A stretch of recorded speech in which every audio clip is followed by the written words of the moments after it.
ನಮಸ್ಕಾರ ವೀಕ್ಷಕರೇ. ಭಾರತದಲ್ಲಿ ದೊಡ್ಡ ಮಟ್ಟದಲ್ಲಿ ಚರ್ಚೆ ಆಗ್ತಾ ಇರುವ, ಜನರು ತಲೆ ಕೆಡಿಸಿಕೊಂಡಿರುವ ಏಕೈಕ ಸಮಸ್ಯೆ ಅಂದ್ರೆ ಅದು ಎಲ್ಪಿಜಿ.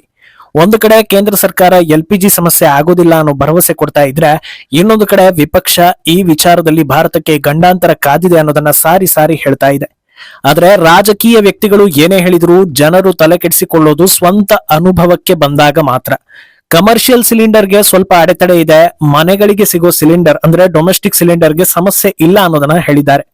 ಆದ್ರೆ ಬುಕಿಂಗ್ ವೇಳೆ ಏರುಪೇರು ಆಗ್ತಾ ಇರೋದು ಸಹಜವಾಗಿ ಜನರನ್ನ ಆತಂಕಕ್ಕೆ ದೂಡಿದೆ.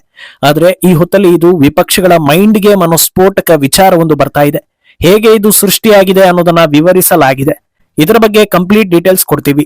ಅಲ್ಲದೆ ಕೇಂದ್ರ ಸರ್ಕಾರ ಈಗ ಇಟ್ಟಿರೋ ಹೆಜ್ಜೆ ಏನು, ಪ್ರಧಾನಿ ಮೋದಿ ಹೇಳಿದ್ದೇನು, ಎಲ್ಲವನ್ನೂ ಕೂಡ ವಿವರಿಸ್ತೀವಿ. ಈ ವಿಡಿಯೋವನ್ನ ತಪ್ಪದೆ ಕೊನೆ ತನಕ ನೋಡಿ. ಅದಕ್ಕೂ ಮುನ್ನ ಮೀಡಿಯಾ ಮಾನ್ಸ್ಟರ್ ಚಾನಲ್ ನ ತಪ್ಪದೆ ಸಬ್ಸ್ಕ್ರೈಬ್ ಮಾಡಿ. ಎಸ್, ಯುದ್ಧ ಸನ್ನಿವೇಶ, ಬೇರೆ ದೇಶಗಳ ಮೇಲೆ ಯುದ್ಧದ ಎಫೆಕ್ಟ್, ದಿನಬಳಕೆ ವಸ್ತುಗಳ ಅಭಾವ, ಇದ್ಯಾವುದು ಪ್ರಪಂಚಕ್ಕೂ ಹೊಸತಲ್ಲ, ಭಾರತಕ್ಕೂ ಹೊಸತಲ್ಲ. ಆದ್ರೆ ಕೆಲವೊಂದು ಸನ್ನಿವೇಶಗಳಲ್ಲಿ ಅವರಿಗೆಲ್ಲ ಹೋಲಿಸಿದ್ರೆ ನಾವು ಬೆಟರ್ ಪೊಸಿಷನ್ ನಲ್ಲಿ ಇದ್ದೇವೆ ಅನ್ನೋ ಸಮಾಧಾನ ಪಟ್ಕೊಳ್ಬಹುದು. ಆದ್ರೆ ಇದು ಪರ್ಮನೆಂಟ್ ಸೊಲ್ಯೂಷನ್ ಅಲ್ಲ. ಒಂದು ಲೆವೆಲ್ ದಾಟಿದ್ಮೇಲೆ ಜನರು ಫ್ರಸ್ಟ್ರೇಟ್ ಆಗಿ ಸರ್ಕಾರವನ್ನ ಪ್ರಶ್ನೆ ಮಾಡೋದಕ್ಕೆ ಶುರು ಮಾಡ್ತಾರೆ. ಅಧಿಕಾರದಲ್ಲಿ ಕಾಂಗ್ರೆಸ್ ಇರಲಿ ಅಥವಾ ಬಿಜೆಪಿಯೇ ಇರಲಿ, ಬೇರೆ ಯಾವುದೇ ಪಕ್ಷಗಳು ಇರಲಿ, ಇನ್ನೆಷ್ಟು ದಿನ ಹೀಗೆ ಅನ್ನೋ ಪ್ರಶ್ನೆ ಜನರಿಂದ ಬಂದೇ ಬರುತ್ತೆ. ಅದಕ್ಕೆ ಪರಿಹಾರ ನೀಡೋ ಕೆಲಸ ಅಧಿಕಾರದಲ್ಲಿ ಇರುವವರ ಕಡೆಯಿಂದ ಆಗ್ಲೇಬೇಕು. ಆದ್ರೆ ಈಗ ಆ ಕೆಲಸಗಳು ಸರಾಗವಾಗಿ ಆಗ್ತಾ ಇರೋ ಹೊತ್ತಲ್ಲಿ ಯಾವುದೇ ಸಮಸ್ಯೆ ಆಗಿಲ್ಲ ಅಂತ ಕೇಂದ್ರ ಸರ್ಕಾರ ಹೇಳ್ತಾ ಇರೋ ಹೊತ್ತಲ್ಲಿ ಸಮಸ್ಯೆ ಇದೆ ಅನ್ನೋ ದನಿ ಜೋರಾಗಿ ಬರ್ತಾ ಇರೋವಾಗ ಅದರ ಹಿಂದೆ ಒಂದು ಮೈಂಡ್ ಗೇಮ್ ಇದೆ ಅನ್ನೋ ವಿಚಾರ ಈಗ ವೈರಲ್ ಆಗ್ತಾ ಇದೆ. ಏನಿದು ಮೈಂಡ್ ಗೇಮ್ ಅಂತ ನೋಡೋ ಮುಂಚೆ ಒಂದು ಉದಾಹರಣೆ ನೀಡ್ತೀವಿ. ಸದ್ಯದ ಮಟ್ಟಿಗೆ ಭಾರತದಲ್ಲಿ ಅಕ್ಕಿ ಅಭಾವ ಇಲ್ಲ. ಒಂದು ವೇಳೆ ಇನ್ನೊಂದು ವಾರದಲ್ಲಿ ಅಕ್ಕಿಗೆ ಅಭಾವ ಉಂಟಾಗುತ್ತೆ, ಆಮೇಲೆ ಅಕ್ಕಿ ಸಿಕ್ಕೋದೇ ಇಲ್ವಂತೆ ಅನ್ನೋ ಸುದ್ದಿ ಹರಿದಾಡ್ತು ಅಂದ್ರೆ ಜನರು ಏನ್ ಮಾಡ್ತಾರೆ, ಮೊದಲು ಅಂಗಡಿಗಳಿಗೆ ಹೋಗಿ ಹೆಚ್ಚುವರಿ ಅಕ್ಕಿಯನ್ನ ಖರೀದಿ ಮಾಡಿ ಮನೆಯಲ್ಲಿ ಸ್ಟೋರ್ ಮಾಡ್ತಾರೆ. ಸಮಸ್ಯೆ ತಮ್ಮ ಮನೆ ಬಾಗಿಲಿಗೆ ಬಾರದಂತೆ ತಮ್ಮ ಕೈಲಾದ ಪ್ರಯತ್ನವನ್ನ ಮಾಡ್ತಾರೆ. ಅದೇ ರೀತಿ ಮುಂದಿನ ವಾರದಿಂದ ನೀರು ಸ್ಟಾಪ್ ಆಗುತ್ತಂತೆ, ಎಷ್ಟೋ ದಿನ ನೀರು ಬರಲ್ವಂತೆ ಅನ್ನೋ ಸುದ್ದಿ ಹರಿದಾಡ್ತು ಅಂದ್ರೆ ದಿನನಿತ್ಯದ ಬಳಕೆಗಿಂತ 3 ಪಟ್ಟು ಹೆಚ್ಚು ನೀರನ್ನ ಸ್ಟೋರ್ ಮಾಡ್ತಾರೆ. ಈ ಎರಡೂ ಕೇಸ್ನಲ್ಲೂ ಏನಾಗುತ್ತೆ ಅಂದ್ರೆ ಡಿಮ್ಯಾಂಡ್ ಜಾಸ್ತಿ ಆಗುತ್ತೆ. ಡಿಮ್ಯಾಂಡ್ ಹೆಚ್ಚಾಯ್ತು ಅಂದ್ರೆ ಸಪ್ಲೈ ಮಾಡೋ ಚೈನ್ ಸಿಸ್ಟಮ್ ಸಹಜವಾಗಿ ಗಲಿಬಿಲಿಗೊಳ್ಳುತ್ತೆ. ಒಂದರ ಹಿಂದೆ ಒಂದರಂತೆ ಇದರ ಮೂಲಕ್ಕೆ ಹೋಗಿ ಬಿಸಿ ಮುಟ್ಟುತ್ತೆ. ಈ ರೀತಿ ಒಂದು ವಾರ ನಡೀತು ಅಂದ್ರೆ ಯಾವುದೇ ಅಭಾವ ಇಲ್ಲದೆ ಇದ್ರೂ ಕೃತಕ ಅಭಾವ ಸೃಷ್ಟಿಯಾಗಿ ಬಿಡುತ್ತೆ. ಇದನ್ನೇ ಈಗ ಮಾಡೋದಕ್ಕೆ ಹೊರಟಿದ್ದಾರಾ ಅನ್ನೋ ರೀತಿಯ ಚರ್ಚೆಗಳು ನಡೀತಾ ಇದೆ. ಆರ್ಥಿಕ ಭಾಷೆಯಲ್ಲಿ ಇದನ್ನ ಡಿಮ್ಯಾಂಡ್ ಶಾಕ್ ಅಥವಾ ಸೆಲ್ಫ್ ಫುಲ್ಫಿಲಿಂಗ್ ಪ್ರೊಫೆಸಿ ಅಂತ ಕರೆಯಲಾಗುತ್ತೆ. ಅಂದ್ರೆ ಯಾವ ಭಯದಲ್ಲಿ ಒಂದು ಅಂದಾಜು ಮಾಡಿಕೊಂಡು ಮುನ್ನೆಚ್ಚರಿಕೆಯನ್ನ ವಹಿಸ್ತೀವೋ ಅದೇ ಕೊನೆಗೆ ನಿಜ ಆಗೋದು.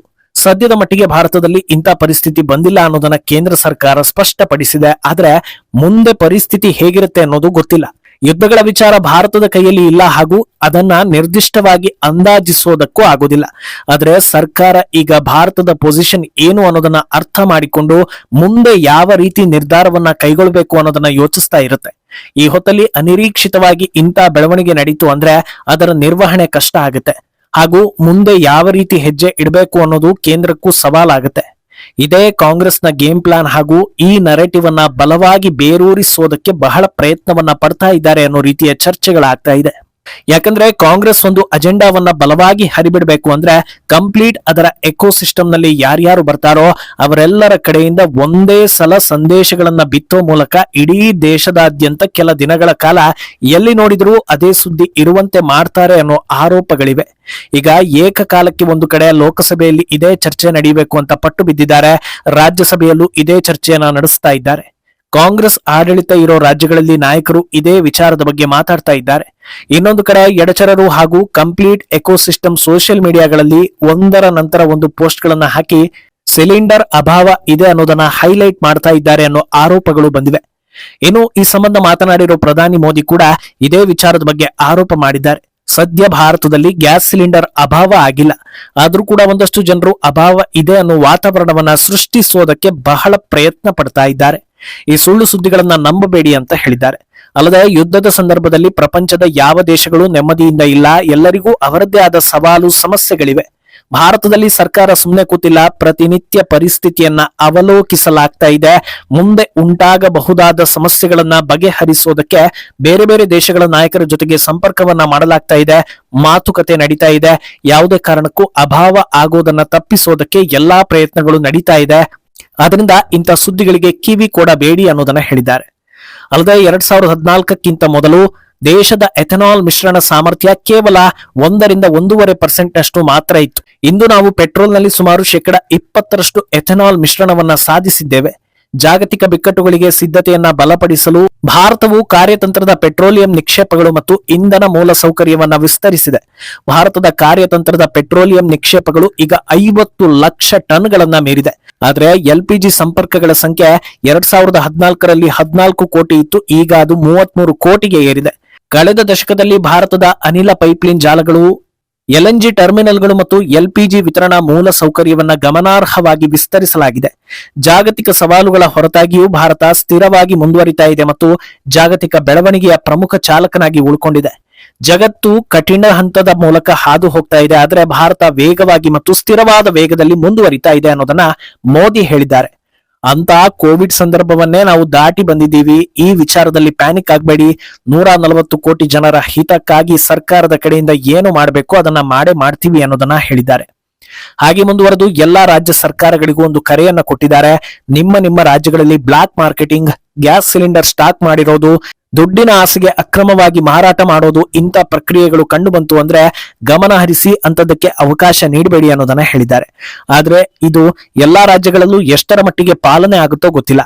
ಯಾಕಂದ್ರೆ ಯುದ್ಧದಿಂದ ಆಗ್ತಾ ಇರೋ ಈ ಸಮಸ್ಯೆ ಯಾವುದೋ ಒಂದು ಧರ್ಮಕ್ಕೋ ಅಥವಾ ಜಾತಿಗೋ ಅಥವಾ ರಾಜಕೀಯ ಪಕ್ಷಕ್ಕೋ ಮಾತ್ರ ಬಂದಿರೋದಲ್ಲ, ಇಡೀ ದೇಶದ ಜನತೆಗೆ ಬಂದಿರೋದು.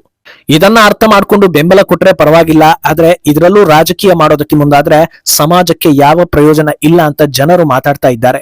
ಆದ್ರೆ ಇತ್ತ ಉತ್ತರ ಪ್ರದೇಶದಲ್ಲಿ ಪೊಲೀಸ್ ಡಿಪಾರ್ಟ್ಮೆಂಟ್ ಹೈ ಅಲರ್ಟ್ ಆಗಿದ್ದು ಈ ರೀತಿ ಸಿಲಿಂಡರ್ ಸ್ಟಾಕ್ ಮಾಡೋ ಅಕ್ರಮವನ್ನ ಪತ್ತೆ ಮಾಡೋ ಕೆಲಸಕ್ಕೆ ಮುಂದಾಗಿದೆ. ಈ ವೇಳೆ ಪೊಲೀಸರ ಬಲೆಗೆ ಬಿದ್ದಿದ್ದು ಸಮಾಜವಾದಿ ಪಾರ್ಟಿ ನಾಯಕ ಅಬ್ದುಲ್ ರೆಹಮಾನ್.